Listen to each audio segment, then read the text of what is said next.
अस्सलाम वालेकुम। सेठी से सवाल के साथ मैं हूं सैयदा शनाज, मेरे साथ मौजूद है नजम सेठी साहब। वालेकुम।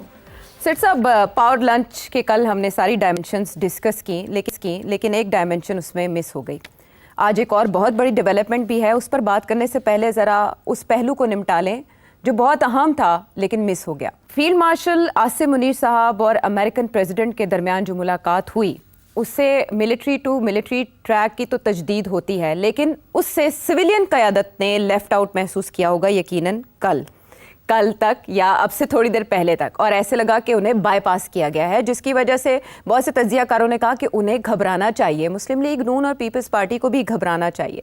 लेकिन अब से थोड़ी देर पहले एक ख़बर आती है कि जो मार्को रूबियो हैं वो वज़ीर-ए-आज़म पाकिस्तान से रब्ता करते हैं। इससे पहले उनका रब्ता इंडिया पाक टेंशन्स में हुआ था और अब वो फ़ोन करते हैं, और प्रेस रिलीज़ के मुताबिक उन्होंने कॉल किया शहबाज शरीफ साहब को और उसमें मुख्तलिफ उमूर पर गुफ्तगू हुई है। लेकिन इसका जो आखिरी कुछ जुमले हैं वो ये कह रहे हैं कि उन्होंने पाकिस्तान की हौसला अफजाई की और पाकिस्तान को शाबाश दी उसके किरदार पर, और ये कि उसके ताल्लुकात ईरान के साथ क्योंकि बहुत अच्छे हैं तो वो अपना किरदार अमन व अमान की कोशिशों में अदा करता रहे ईरान की बाबत। इसके अलावा भी बहुत सी और चीज़ें इसमें बताई गई हैं कि किन अमूर पर बात हुई, बड़ी डिटेल्ड गुफ्तगू थी। लेकिन अब आपके ख्याल में वो इम्प्रेशन ख़त्म हो गया कि एक तरफ किया गया है पाकिस्तान की सिविल क़यादत को? हाँ, मेरा ख्याल है यू आर राइट। इसको कहते हैं नेटवर्किंग। आई थिंक हमारी तरफ से भी नेटवर्किंग हो रही है और उनकी तरफ से भी नेटवर्किंग हो रही है ताकि everybody is on the same page. मगर मैं समझता हूँ कि सिविलियन हुकूमत को कोई खतरा नहीं है। जैसे हमने कल डिस्कस किया था कि ये जो भी हुआ है ये कुछ अरसे से इसकी प्लानिंग हो रही थी, और इसलिए आई थिंक शहबाज शरीफ साहब जो है he was fully in the loop. So इसलिए I don't think there is any confusion. मगर जो असली खबर है वो ये है कि अब क्या कमिटमेंट की है हमारे लोगों ने वहाँ, या उन्होंने क्या मांगा इनसे। अब यहाँ बहुत सी अफवाहें चल रही हैं, कोई कहता है उन्होंने बेसिस मांगे हैं, कोई कहता है ये, कोई कहता है वो। मेरा ख्याल है आई थिंक जो बात डोनाल्ड ट्रंप ने कही है उसकी तरफ तवज्जो देनी चाहिए। डोनाल्ड ट्रंप ने कहा कि ये लोग जो है पाकिस्तानी, ये ईरान को बड़ी अच्छी तरह समझते हैं। अच्छा, ये बड़ी इंपॉर्टेंट बात है ये कहना जी, कि मतलब ये कि हमसे बेहतर समझते हैं ईरान को। हाँ, they know Iran better than others. तो मतलब क्लियर हो गया मुझे जी कि हमने ऑफर किया होगा और उसने एक्सेप्ट कर लिया होगा हमारा ऑफर। और वो ऑफर क्या है, हमने कहा होगा हमें भी एक मौका दें to talk to Iran, to play a role and to get Iran back on the negotiating table and to make concessions, because no one wants American involvement in this conflict. इसके लिए हमारे लिए भी बहुत खतरा है इसके अंदर, and you don't want to destabilize this region like this. तो इसलिए we would like to play a role. और अभी आपने जिक्र कर दिया कि हमारे आर्मी चीफ की भी मुलाकात हुई थी ईरानियन आर्मी चीफ से, तो मतलब ये है कि तल्लुकात हमारे ठीक ठाक हैं। और जैसे कल भी मैंने जिक्र किया कि पार्लियामेंट के अंदर, ईरान की पार्लियामेंट के अंदर काफी तारीफ हुई हमारी और हमारे मौक़िफ़ की। So I think Pakistan is going to play a role. और ये जो 2 हफ्ते की मोहलत मिली है, आई थिंक ये कुछ इस किस्म की बातें पहले हो चुकी थी। इसी होता ही है कि इस किस्म की मुलाकात से पहले बहुत सी बातें पहले हो जाती हैं कि वो ये पूछेंगे, आप ये कहेंगे, तो ये बातें पहले हो जाती है। फिर फेस टू फेस जब होता है तो वहाँ कॉन्फर्मेशन हो जाती है बात, या एलेबोरेशन हो जाती है, उसको आगे बढ़ के की बात की जाती है। मगर जो एजेंडा आइटम्स होते हैं ना, वो पता होता है आपको कि टॉकिंग पॉइंट्स क्या हैं, एजेंडा आइटम्स क्या हैं, क्या नहीं। तो जैसे हमको सबको पता है कि ये कुछ अरसे से ये बात चल रही थी, तो आई थिंक बहुत सी बातें पहले हो गई थी और यहाँ जाके डोनाल्ड ट्रंप को मनाना था और उसने इनकी बात सुननी थी। तो मेरा ख्याल है इन्होंने कन्विंस कर दिया है कि we can play a role and allow us, give us some time, number one. Number two, Trump ने ये कहा ओके ठीक है, बिकॉज ट्रंप भी नहीं चाहता कि कोई गड़बड़ हो जाए। ही ऑल्सो वॉन्ट्स सेटलमेंट हो जाए तो उसके नंबर लग जाएंगे। American involvement in a war will be problematic for him also. उसकी जो कंस्टिट्यूंसी है मेक अमेरिका ग्रेट अगेन, वो नहीं चाहते कि ये अमेरिका को वॉर के अंदर लेके जाए।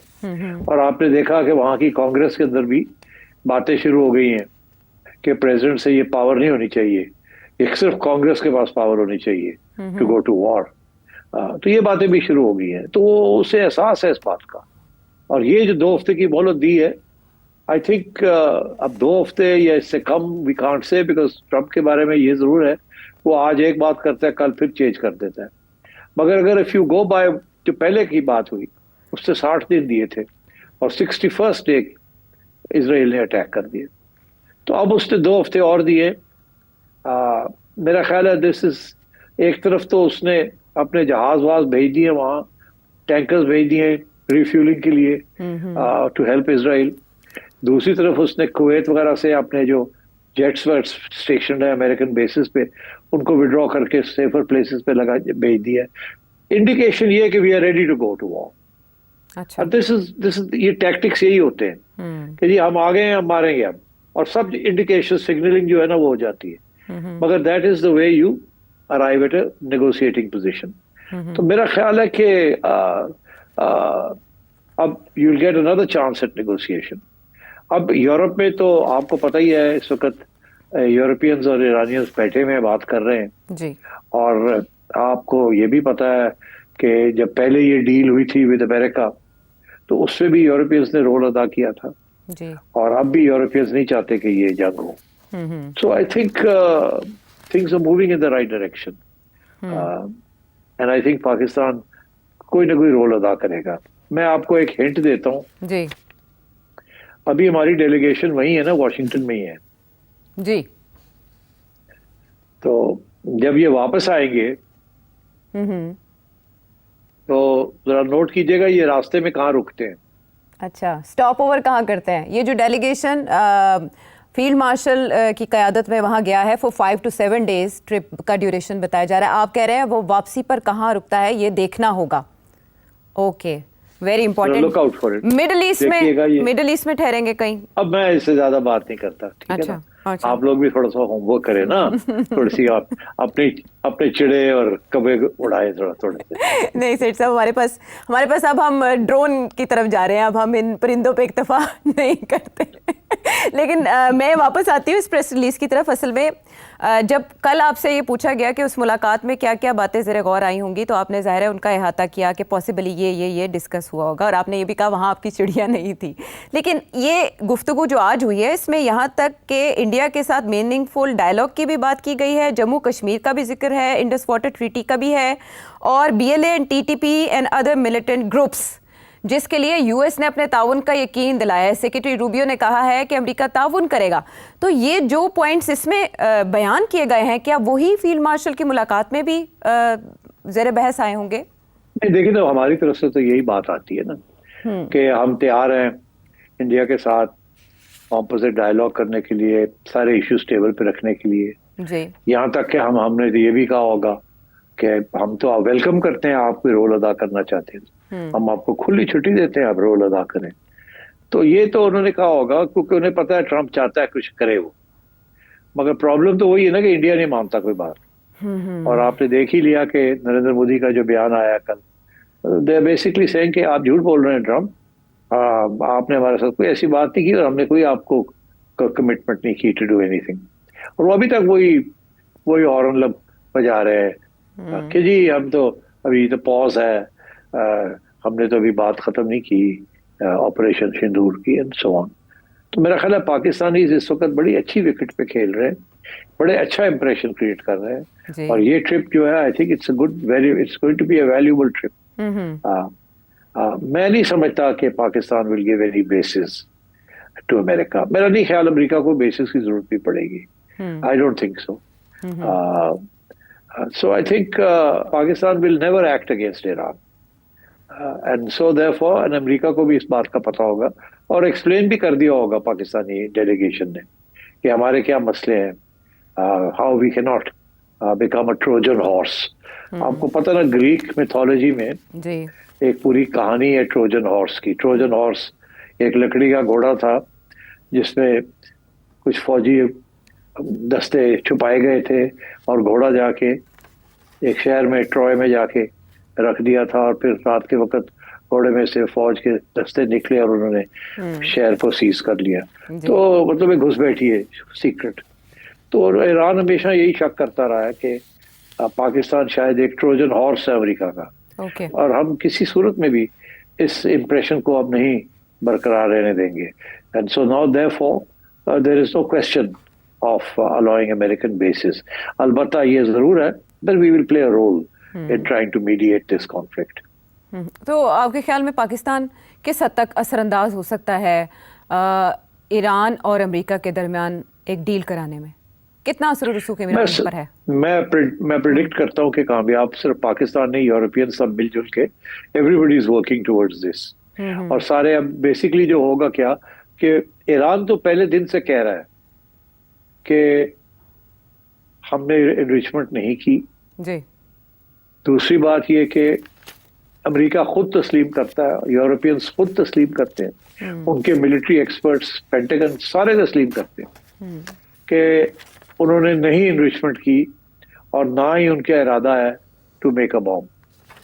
ठीक, सो इसलिए मेरा ख्याल है ये तो इजराइल ने ये इशू बनाया हुआ है। एंड आई थिंक शुरू में ट्रंप थोड़ा सा फिसल गए इसके ऊपर, अब उसको एहसास हो रहा है इस बात का क्योंकि बड़ी रेजिस्टेंस आ रही है to American intervention on the behalf of Israel.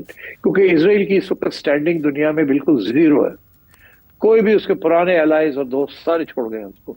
जिस किस्म की ब्रूटल किस्म की उन्होंने बॉम्बिंग की है, पहले उन्होंने की उधर गाजा में और पैलेस्टाइन में, और अब उन्होंने यहाँ टारगेटिंग ईरान। और उनको पता है, अमेरिका को भी पता है कि ये लिबिया नहीं है ईरान, ये सीरिया भी नहीं है। ईरान एक पूरी सिविलाइजेशन है और बहुत बड़ा मुल्क है। 90 मिलियन तो सिर्फ पॉपुलेशन है, पर पॉपुलेशन को छोड़े it's a huge country, it's like a continent जी। और इसको संभालना सिर्फ एयर पावर के जरिए नॉट पॉसिबल। ये तो troops on ground, boots on ground करने पड़ेंगे।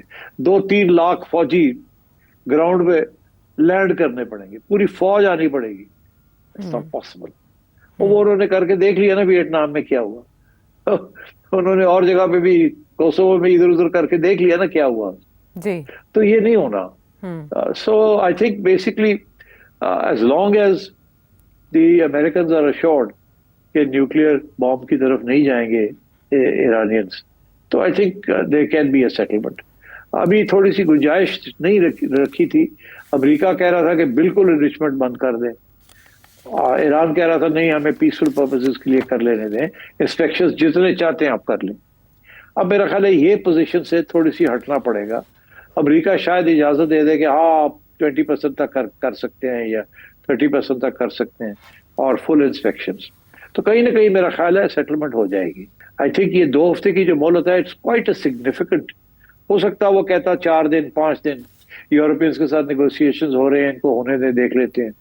बट ये जो 2 हफ्ते दिए ना उसने, इसका मतलब है इसके पीछे कोई डेफिनेटली ही थिंक्स कि अगर कल परसों तरसों फिर मुज़ाकरात शुरू हो जाते हैं तो it may take that long to arrive at some sort of understanding.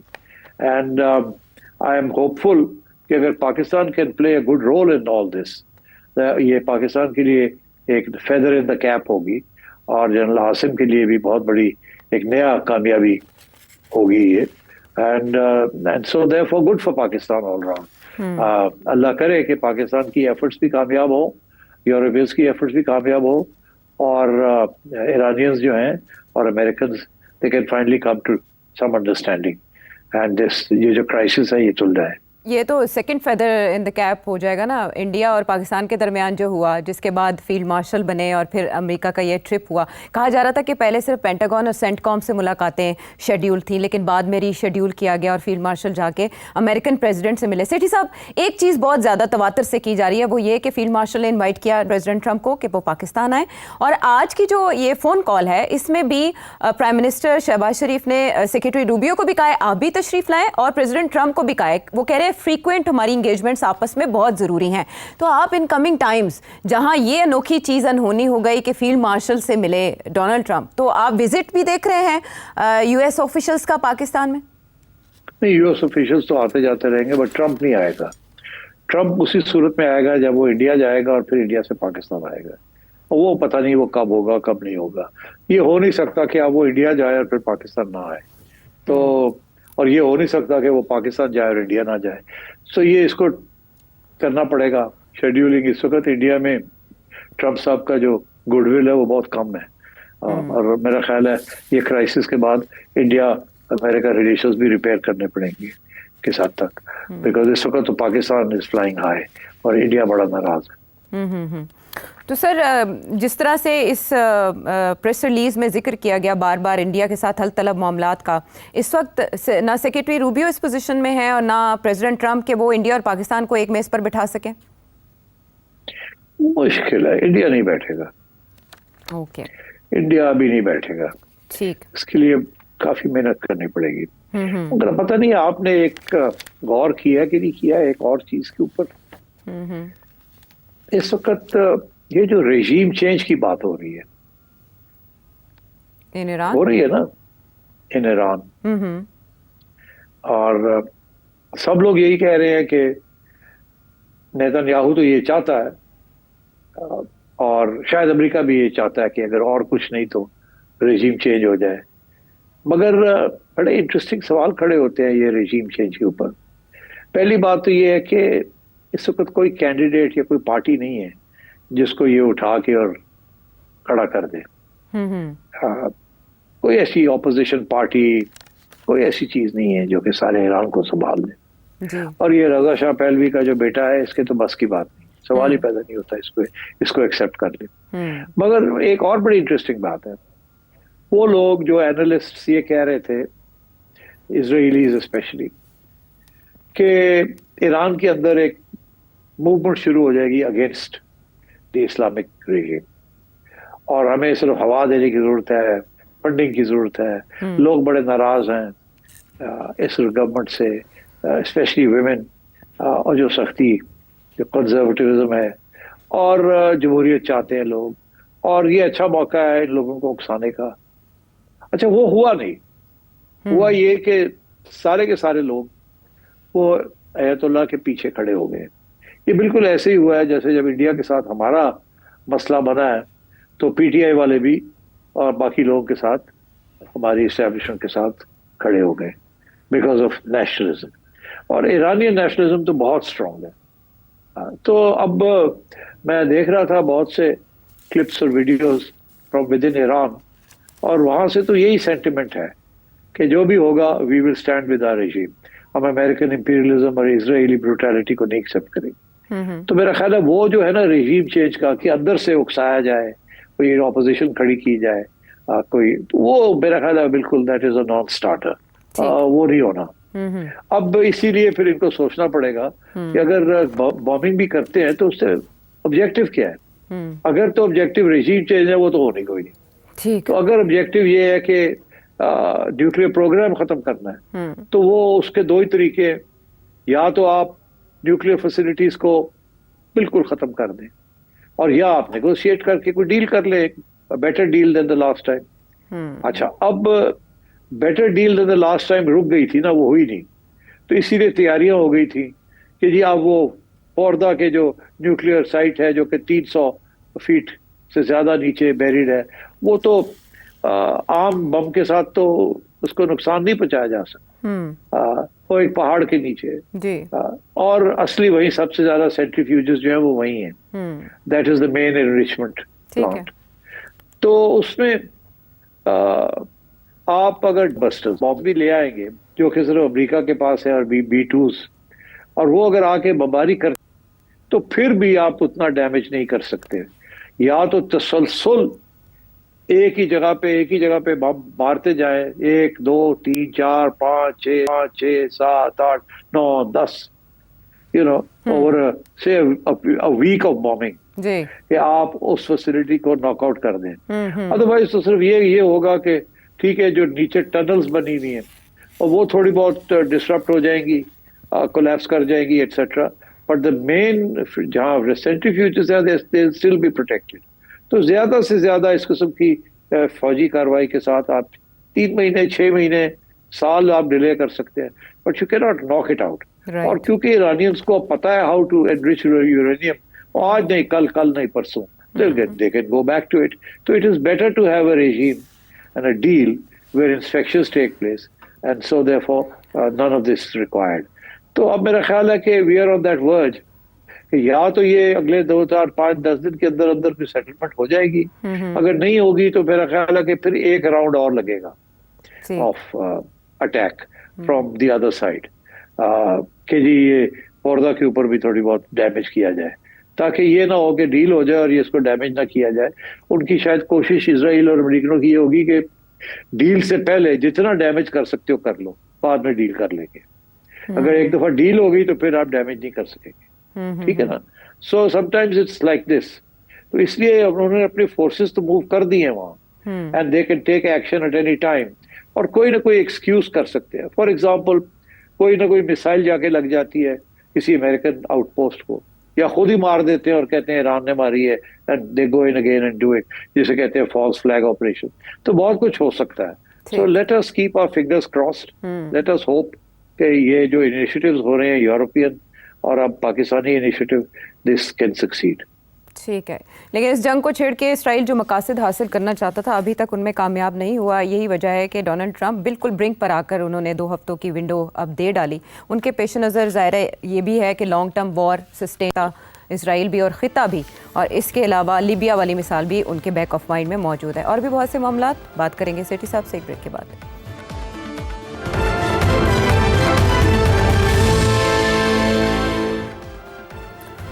Show में साथ देने का शुक्रिया। अमेरिकन प्रेसिडेंट ने जंग के बादल या जो साए हैं थोड़े अर्से के लिए टाल दिए और ज़्यादा से ज़्यादा 2 वीक्स की विंडो है, उसके बाद मामला कहाँ तक जाता है। सेठी साहब आपने ये तो बता दिया, लेकिन एक सवाल जो तवातर से पूछा जा रहा है और वो इसी मीटिंग के जो पावर लंच जिसको कहा जा रहा है उसके तनाजुर में है कि ये इतनी अनप्रेसिडेंटेड मीटिंग है कि लोग इसे भूल नहीं पा रहे और लोग अभी भी इसमें टीवे लगा रहे हैं, गेस कर रहे हैं कि क्या हुआ होगा, या पाकिस्तान ने क्या ऑफ़र किया होगा, अमेरिका ने क्या कहा होगा।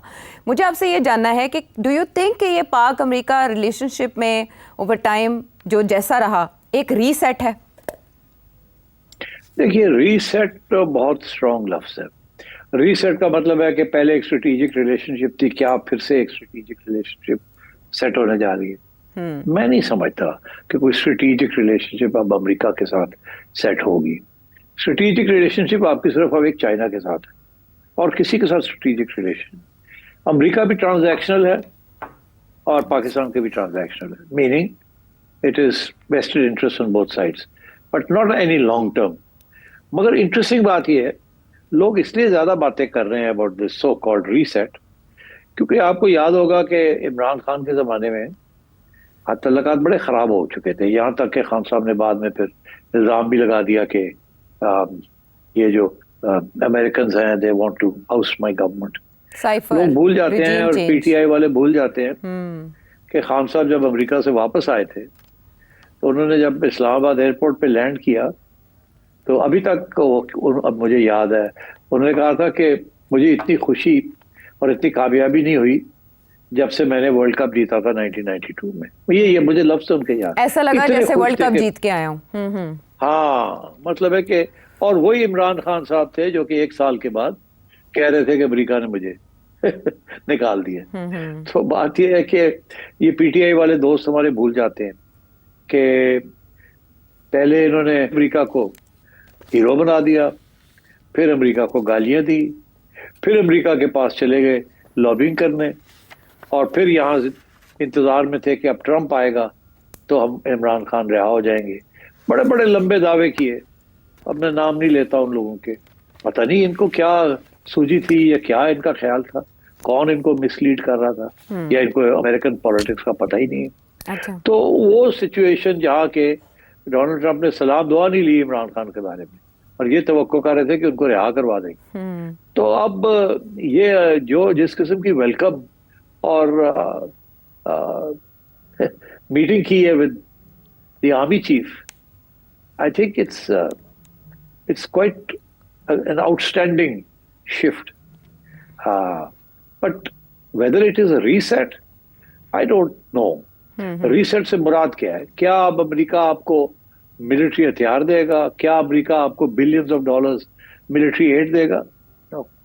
अच्छा। आपको जो देना है वो IMF से मिलेगा, वर्ल्ड बैंक से मिलेगा, वगैरह वगैरह, और शायद कुछ spare parts going forward, depending आपका रोल क्या है इस क्राइसिस के अंदर।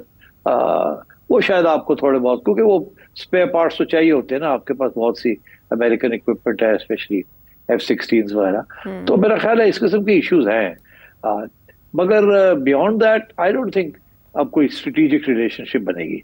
अलबत्ता इंडिया की जो स्ट्रेटेजिक रिलेशनशिप है विद अमेरिका वो अफेक्ट होगी, और उसके ऊपर अब हमें तवज्जो देनी चाहिए कि अब इंडिया की क्या रिलेशनशिप होगी with America under Donald Trump. Because clearly इस वक्त काफी सीरियस ड्रिफ्ट या टेंशन आ चुकी हैं between Narendra Modi and Trump and America and India. And America जितनी भी गुडविल थी डोनाल्ड ट्रंप की इन इंडिया, वो सब फारग हो चुकी है इस वक्त।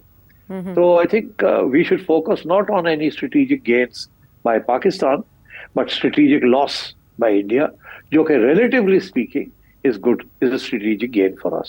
But in any long-term relationship, no. हमने चाइना को at every stage, we have kept China informed and we will continue to do so. And हमारी सारी जो इस वक्त we are going to be part and parcel of the revival of the Road and Belt Initiative, and also in terms of our defense requirements, China will be our strategic partner. Okay सेठ साहब, एक और चीज़ की वजाहत कर दें। जिस तरह के बयान डोनाल्ड ट्रंप ने दिए, ये जिस तरह की उनकी शख्सियत है, लाइक आई लव पाकिस्तान, और मेरे लिए एजाज़ की बात है फील्ड मार्शल आसिम मुनीर से मिलना, लवली पीपल, ग्रेट लीडरशिप, ये डोनाल्ड ट्रंप की पर्सनैलिटी को जहन में रखते हुए पल में तोला पल में माशा, आप क्या कहते हैं कि इन नवाजिशात को, इन आयात को ज़ाती हैसियत में देखना चाहिए या इसे US की फॉरेन पॉलिसी के ज़िम्न में ही देखा जाना चाहिए? ज़ाती भी नहीं, फॉरेन पॉलिसी भी नहीं। देन डोनाल्ड ट्रंप ऐसी बातें करता है, जो उसका दिल चाहता है बोल देता है। आपने देखा नहीं कि वो फ्रांस वाले प्रेसिडेंट को उसने कैसे स्नब किया? उस बेचारे ने इतना ही कहा ना कि ये G7 की मीटिंग छोड़ के चला गया है because he is got to work on the ceasefire और ऑन। तो उधर से ट्रंप ने उसको ऐसा ट्वीट मारा, इंसल्ट कर दिया कि you don't know what you are talking about, तुम तो ऐसे फजूल बातें करते हो। तो Donald Trump is capable of saying my best friend, जैसे इमरान खान को oh is a great leader, ये वो, इधर भी हो जी बड़ा जबरदस्त, ये हो, कल को कुछ और हो जाएगा। तो डोनाल्ड ट्रंप की बात नहीं माननी चाहिए। वो एक तरफ सबको स्नब करता है, दूसरी तरफ उन्हीं की तारीफें करता रहता है। तो वो he plays this double game, किसी को पता ही ना चले कि मेरे ज़हन के अंदर है क्या। So nobody should trust Donald Trump. Okay, ठीक है। इसकी एक बड़ी मिसाल जिसके बारे में आपने प्रेडिक्ट भी कर दिया था, इलॉन मस्क के साथ इनका रिलेशनशिप कैसा रहा, उसी को ध्यान में रख लेना चाहिए। ओके, और बहुत से मामलात एक ब्रेक के बाद।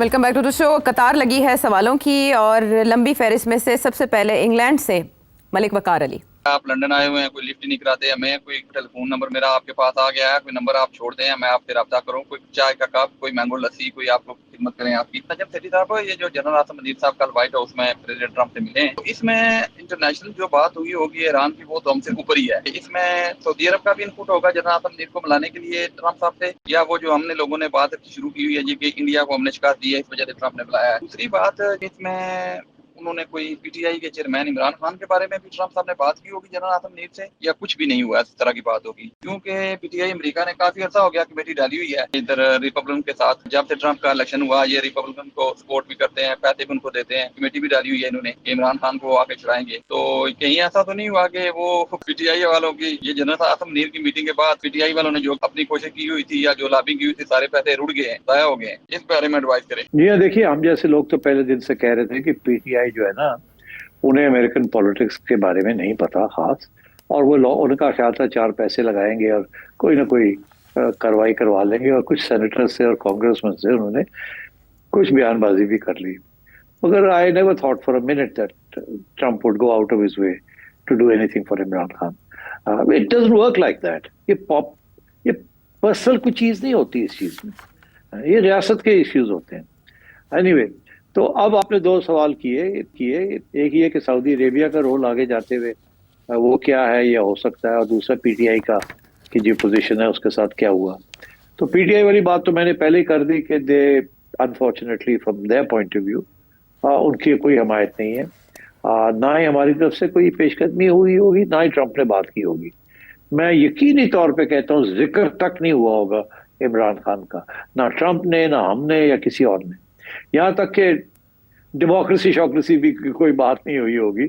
हमारी तरफ से ये कह दिया गया होगा कि जी भाई जो कुछ हो रहा है कॉन्स्टिट्यूशनल हो रहा है, अदालतों ने ओके कर दिया है, and we are a stable good solid government, बड़े अच्छा चल रहा है सारा कुछ, और आईएमएफ भी आ गया, हम we are following all the rules of the international trading order, और हम आपके साथ भी ये करें. तो आई थिंक वो तो सुनने के लिए तैयार होंगे, और उनको पहले से ही पता है कि या this is true. So I think कि पीटीआई जो है अनफॉर्चुनेटली उनकी जो पॉलिसीज रही हैं डोमेस्टिक एंड इंटरनेशनल वो नहीं काम की. और मेरा ख्याल है कि उनको अपने बारे में और अपनी कुव्वत के बारे में और अपनी पॉलिसीज को सोचना चाहिए कि व्हाई हैव दे फेल्ड, और is there any other route that might succeed. ये मैं काफी अरसे से कहता आ रहा हूँ. सो यहाँ तक तो पीटीआई. अब आइए Saudi Arabia. Saudi Arabia will always be a player, या नेगेटिव या पॉजिटिव. सऊदी अरेबिया पहले तो ईरान के खिलाफ था और very pro America on the first term Trump की, बट उसके बाद थिंग्स हैव चेंज्ड, और एमबीएस और दुबई के जो रूलर्स हैं यूएई के and others, they have realise के इनकी जो इकोनॉमीज हैं दे बड़ी वल्नरेबल हैं, especially Saudi Arabia and UAE. क्योंकि देखिए ये लोग बिल्कुल माहौल चेंज करने जा रहे हैं अपना. ये एक डेजर्ट किंगडम्स हैं, दुबई के पास वो तेल भी नहीं है, मगर उनको दोनों को पता है, सऊदी अरेबिया को भी और यूएई को, कोई तेल खत्म हो जाए एक दिन तो फिर हम क्या करेंगे. So they are out to diversify, और उनकी जो डाइवर्सिफिकेशन स्ट्रेटजी है वो मैन्युफैक्चरिंग के ऊपर नहीं है, it is on service industry दोनों की. दुबई भी service industry is a centre for transit and communications, service industry, tourism. MBS भी 400 और 300 अरब डॉलर्स लगा रहा है और डेवलपिंग द सर्विस इंडस्ट्री. उनके लिए तो एक रॉकेट आके गिर गया ना ईरान का तो सारे भाग जाएंगे वहां से. तो इसलिए they can't afford, and I think उनको इस बात का एहसास हो चुका है, इसीलिए उन्होंने they have made up and settled their issues with Iran, और वो जो रिलीजियस इश्यूज थे वो खत्म कर दिए. And so I think Saudi Arabia is very keen कि लड़ाई झगड़े ना हो और कोई ना कोई सेटलमेंट हो जाए, and they don't want regime change in Iran. उनके तो अच्छे तल्लुकात हो गए हैं ईरान के साथ, एटलीस्ट नॉन एंटेगनिस्टिक. और सऊदी अरेबिया और ईरान, पहले एक वक्त था कि सऊदी अरेबिया अपना जो उसका वर्जन ऑफ इस्लाम है उसको प्रमोट कर रहा था, और ईरान जो है अपना वर्जन ऑफ इस्लाम उसको प्रमोट कर रहा था, and global hegemony over the Muslim world by virtue of their wealth in oil वो करना चाह रहे थे, शियाइट इस्लाम वर्सेस वहाबी इस्लाम. मगर मेरा ख्याल है कि सऊदी अरेबिया ने तो वो ऑब्जेक्टिव अबैंडन कर दिया है. और उधर सऊदी अरेबिया में भी मेरा ख्याल है इस राउंड के बाद जब उन्हें एहसास हो गया इस बात का कि सीरिया भी गया, हमास और हिजबुल्लाह डिग्रेड हो गए, लिबिया भी गया, जॉर्डन है ही नहीं, कुवैत है ही नहीं, तो अब हम अकेले रह गए हैं. एंड आई थिंक ये जो पॉलिसी रही है of open resistance through proxies, ये मेरा ख्याल है Iran will also take time to understand कि वो पुरानी गेम अब नहीं चल सकती. एंड आई थिंक ये लास्ट राउंड है इस गेम का, पुरानी गेम का. And now maybe it's time for Iran to stop also being very aggressive internationally. But I feel if the Ayatollahs could concentrate on building their own country, giving a little more freedom, और एक economic development करें और ये ख़त्म करें ये nuclear issue जो है, ताकि अपनी सैंक्शंस ख़त्म हो और ये कार डेवलपमेंट हो सके ईरान के अंदर।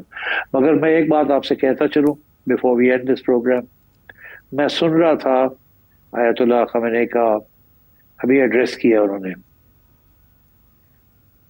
मैं इससे ज्यादा बात नहीं करना चाहता, I don't like talking about religious things, मगर आप सुन लें जाके उनका जो एड्रेस है, और आपको एक और तारीखी एड्रेस याद आ जाएगा, बिफोर करबला। तो इस किस्म का मूड है वहां, तो मेरा ख्याल है कि it's best to we sort this out quickly. ठीक सिर साहब, प्रोग्राम एंड करने से पहले मुख्तसरन एक सवाल भी मुख्तसर है, और जब मैं आप पे छोड़ूंगी आप क्या जवाब देते हैं इसका, लेकिन बड़ा दिलचस्प सवाल है, पता नहीं जहन में ये आइडियाज़ कैसे आते हैं। अमजद साहब झंग से पूछना था कि ये सेठी साहब वाकई इतने काबिल हैं या आप लोगों ने प्रोग्राम फिक्स किया होता है, मतलब पहले सवालों जवाब तय किए होते हैं?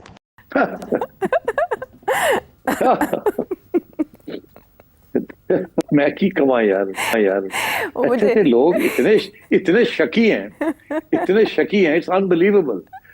मैं इनको बता दें जी कैसे ये प्रोग्राम होता है। ये समझते हैं कि हम बड़े जीनियसेस हैं, और बात ये जी कि आयशा अपनी पूरी रिसर्च करती है, मेरी रिसर्च टीम पूरी रिसर्च करती है, मैं अपनी रिसर्च करता हूँ। सारा हफ्ता हम वीडियोस, आर्टिकल्स, स्टेटमेंट्स इसको देखते रहते हैं। मेरी टीम अपनी तरफ देखती है, आयशा अपनी तरफ देखती है, मैं अपनी तरफ देखता हूँ। फिर हम एक्सचेंज करते हैं सारी इंफॉर्मेशन ओवर द इंटरनेट एक दूसरे को, वो आता रहता है। बातें हमारी नहीं होती पूरा हफ्ता, बात हमारी होती है आधा घंटा पहले इस प्रोग्राम से। अच्छा जी क्या है आज का एजेंडा, क्या डिस्कस करना है? तो वो कहते हैं जी, एक बंदा कहता है कि सर ये बड़ा इंपॉर्टेंट इशू है, सारे ये डिस्कस करना। दूसरा कहता है हाँ सर वो तो है, मगर ये भी एक इशू है, इसको भी डिस्कस करना चाहिए। मैं कहता हूँ हाँ ये भी है, मगर व्हाट अबाउट फलाना इशू। सिर्फ इशू, सब्जेक्ट। तो उसके बाद हम तय कर लेते हैं अच्छा जी ये सब्जेक्ट्स। अब क्या उसमें पूछना है क्या नहीं पूछना, ये हजरात जो यहाँ बैठे हुए आपको नजर नहीं आ रहे, और ये खातून जो यहाँ बैठी हुई है, ये फिर अपनी वो डुगडुगी घुमाती है और अपने सवाल बनाती है और ठा ठा करके फेंकती है, और मैं यहाँ बैठ के तैयारी करके बैठा होता हूँ कि हुण की करने लगी है। लेकिन समटाइम्स आप वेल लेफ्ट भी करते हैं और समटाइम्स आप छक्का भी लगा देते हैं। लेकिन अमजद साहब, जब हम शो कर लेते हैं उसके बाद हम वो गाना सुनते हैं जो मसूद राना साहब ने गाया था कि तांगा लाहौर दा होवे ये पावे चंगदा तांगे वाला खैर मंगदा। ये जंग से ऐसे सवाल आए तो आपकी तसल्ली हो गई होगी उम्मीद है। और इसके अलावा भी बहुत से सवाल हैं। और ये जो सवाल आते हैं, ये जो आप लोग सवाल करते हैं, हाँ। ये सवाल मैं सुन लेता हूँ आने से पहले, यहाँ अभी आधा घंटा पहले मैं सुनता हूँ ये। अच्छा और तो मैं कहता हूँ यार इनको शॉर्ट कर दो, जो रेलेवेंट हैं, जो रिपीट नहीं हो रहे, जो कि हम अपने प्रोग्राम में जो सब्जेक्ट नहीं डिस्कस करेंगे तो उनको आने दें, फिर देखते हैं क्या है। बहुत से सवाल ऐसे भी होते हैं जो कि हमने डिस्कस कर लिए होते हैं पहले, कुछ लोगों ने हमारे प्रोग्राम सुना नहीं होता, वो फिर से वही सवाल आ जाते हैं, सो वी एक्सक्लूड देम। कुछ लंबी लेक्चर शुरू हो जाते हैं, वो भी नहीं फिर हम लेते। हम चाहते हैं कि मुख्तसर सवाल हो जिसके ऊपर पहले बात ना हुई हो या इस प्रोग्राम के दौरान बात नहीं करनी है, तो फिर उसको आगे बढ़ाया जाए। यानी ये तो वाज़े हो गया कि आप सब के जितने व्यूअर्स क्वेश्चंस भेजते हैं ऑडियो या वीडियो, सेठी साहब की समात तक ज़रूर पहुंचते हैं। साकिब इंग्लैंड से, वहीद अहमद लाहौर से, मोहम्मद कमाल सिद्दीक दुबई से, रिजवान आफरीदी पेशावर से, इसके अलावा अदील लाहौर से, उम्मीद जी लखनऊ से, अरसलान अमीर अमेरिका से। हम चाहते थे कि आपके सवाल शामिल करें लेकिन वक्त था मुख्तसर। आइंदा के प्रोग्राम्स में उठा रखेंगे। अल्लाह ने के बाद।